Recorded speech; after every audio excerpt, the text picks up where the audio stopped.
Mirë se vini në kanalin ton, mos harroni të bëni subscribe dhe të klikoni si përzdiles për të marrë njoftimet më të reja. Faleminderit!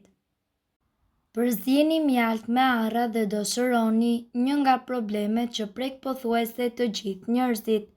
E mbani mend herën e fundit kur keni ngrënë mjalt dhe arra, me siguri do të ke qenë në shtëpinë e gjyshes, pasi ky ilaç popullor, siç e quajnë ato, është një ndër kombinimet më të mira që i siguron trupit të gjitha vlerat ushqyese thelbësore, duke filluar nga vitaminat, mineralet, proteinat, yndyrat dhe karbohidratet e nevojshme.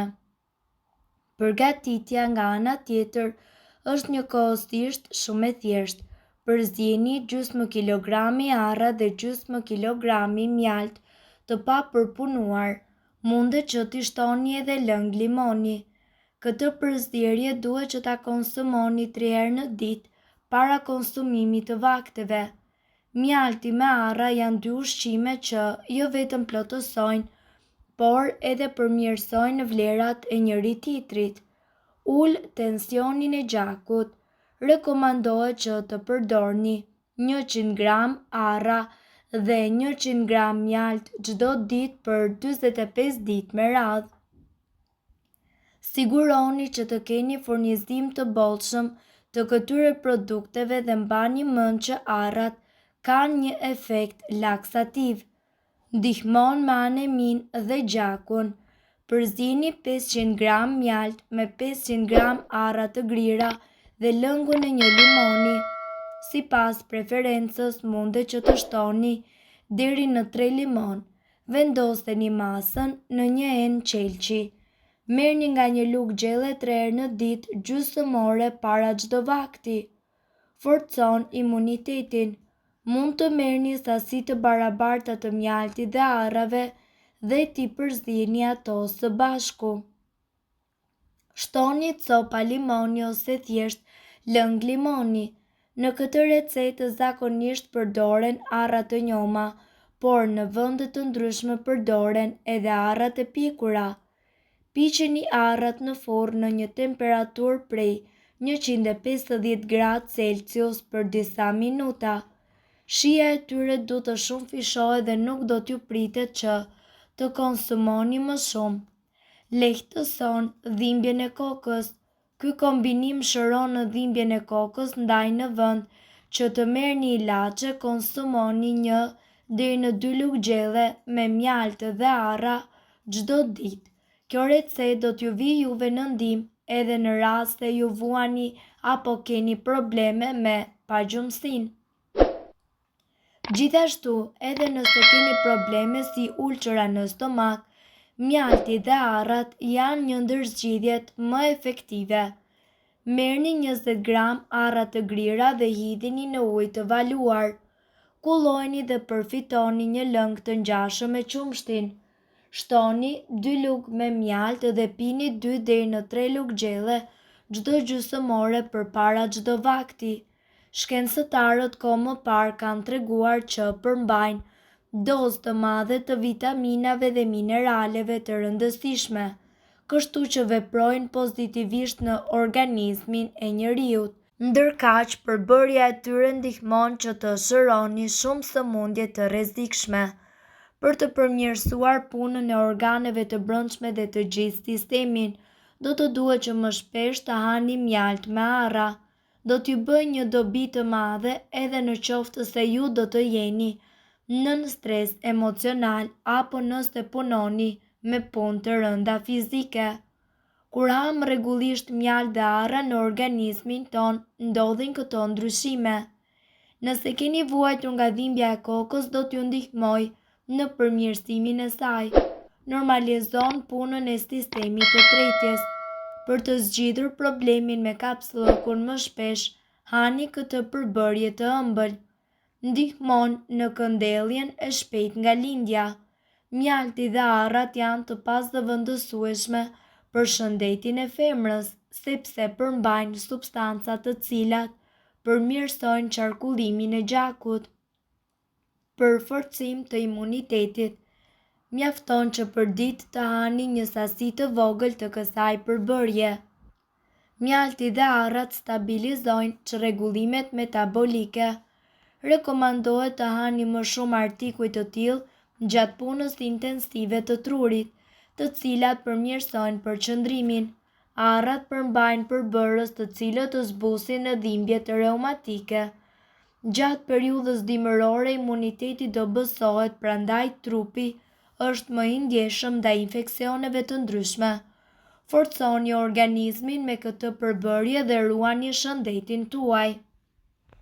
Gjithashtu, arrat e gjelbra dhe të pabëra ofrojnë vlera vërtet tepër të rëndësishme për shëndetin.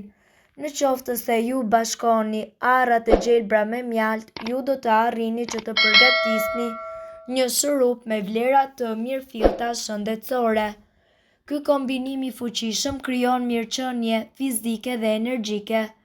Ai rrit aktivitetin hormonal, ka efekt pozitiv dhe ndihmon gjithashtu fort për problemet e tiroides, rikthen qelizat dhe neutralizon helmet në organizëm. Arrat e gjelbra të freskëta përmbajnë sasi të madhe të vitaminës C, jodit dhe shumë vitaminave të tjera. Me arrat e gjelbra të pabëra përgatitet një shurup mirëbërës së bashku me mjaltin, i cili vlen sidomos për personat të cilët kanë imunitet të dobët dhe probleme me tiroidet. Gjithashtu, ky kombinim i vlerave të arrave të pabëra u serviret edhe fëmijëve me fizik të vogël, të dobët dhe me imunitet të ulët. Një tjetër përdorim, shurupi me arra të gjelbra të pabëra me mjalt, ka edhe tek personat anemik. Kur kombinohen me mjalt, arrat e gjelbra të pabëra kanë efekt pozitiv në rastin e anemisë dhe nxisin pastrimin e mëlçisë, stomakut dhe gjakut. Ky shurup është gjithashtu i dobishëm për gjendrën e tiroides dhe funksionet e saj, sëmundjet e fytit dhe rrugëve të frymëmarrjes. Shurupi vlen sidomos për bronkitin, gjithashtu përmirëson sistemin imunitar, lehtëson problemet e shkaktuara nga menopauza, obeziteti dhe sëmundjet kronike të frymëmarrjes. Si të përgatisni shurupin me arra të gjelbra të pabëra? Përbërësit janë 40 arra të gjelbra të freskëta dhe 1 kilogram mjalt cilësor. Përdorni doreza kur prisni arrat e reja në mënyrë që të mos ngjyrosni gishtat. Lajini mirë arrat e reja, më pas thajni dhe priteni në 4 pjesë. Vendoseni të gjitha pjesët e prera në një enë të madhe xhami dhe shtoni mjaltin. Mbylleni enën mirë dhe lëreni në një vend me diell për 1 muaj. Tundeni dhe ktheni enën kokposht një herë në javë.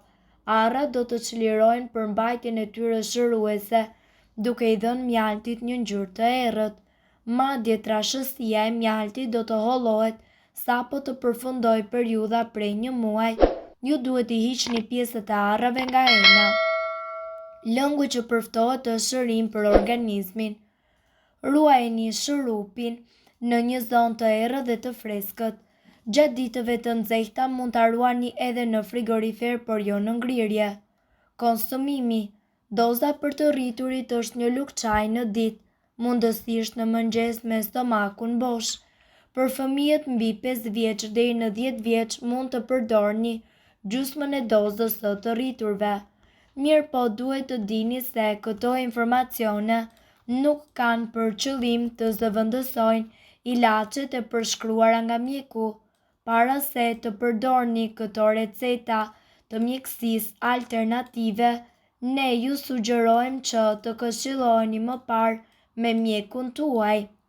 Nëse ndonjë prej këtyre përbërësve ju shkakton alergji, e mira është që të mos i përdorni këto receta të mjekësisë alternative. Nëse doni të dëgjoni video tona që ne postojmë çdo ditë, kliko subscribe. Ju ftojmë gjithashtu të bëni like në video tona nëse i keni dëgjuar dhe pëlqyer ato. Faleminderit që e patë videon ton. Shpërndajeni këtë video në profilin tuaj në mënyrë që të informohen edhe shokët tuaj. Faleminderit!